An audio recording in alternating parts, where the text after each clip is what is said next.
Most of you are familiar with Suspicious Activity Reports, or SARs. But with the new year upon us, it's always a good idea to refresh ourselves on what information should be included in a quality SAR narrative.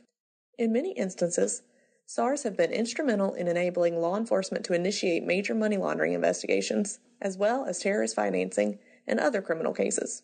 SARs that contain incomplete, incorrect, and/or disorganized narratives can make this process difficult as the narrative serves as the main area for summarizing suspicious activity.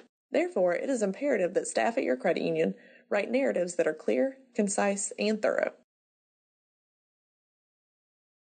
In general, a SAR narrative should include the 5 essential elements of information of the suspicious activity being reported: who, what, when, where, and why. The method of operation, or the how, is also important and should be included in the narrative as well. Who is conducting the suspicious activity? The narrative should be used to further describe the suspect or suspects, including occupation, position or title within the business, and the nature of the suspect's businesses. If more than one individual is involved, identify all suspects. Addresses for suspects are also important. Additionally, any identification numbers associated with the suspect, such as a passport, are also helpful. What instrument or mechanisms are being used to facilitate the suspect transaction? A list of instruments or mechanisms that may be used in suspicious activity includes, but is not limited to, wire transfers, letters of credit, casinos, traveler's checks, money orders, etc. Additional information to include are methods to negotiate funds, such as night deposit box, mail, etc., source of funds, account numbers affected, specific transactions, location of funds, and amount of activity. When did the suspicious activity take place? If the activity has taken place over a period of time, include the date when it was first noticed and describe the duration of the activity.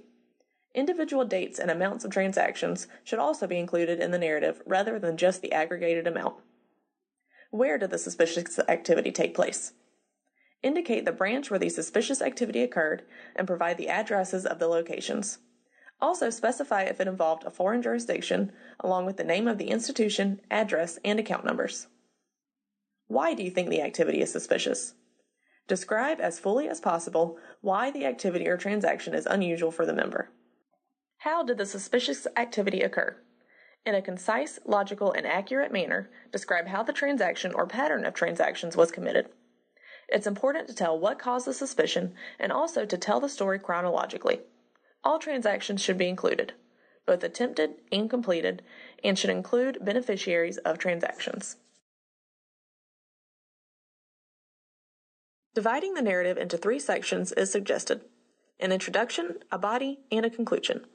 In the introduction, include the purpose and general description of the suspicious activity, the date of any previously filed SAR, and any internal investigative numbers. The body of the narrative should include any and all relevant facts about the parties involved, as well as a description of the accounts and transactions, relationships between transactors, and any factual observations made. Finally, your conclusion can summarize the report and can also include information about any follow-up actions, names and phone numbers of other contacts of the financial institution, and a general description of any additional information. This is a lot of information to digest and is not all-inclusive, just a good way to get started on writing a great SAR narrative.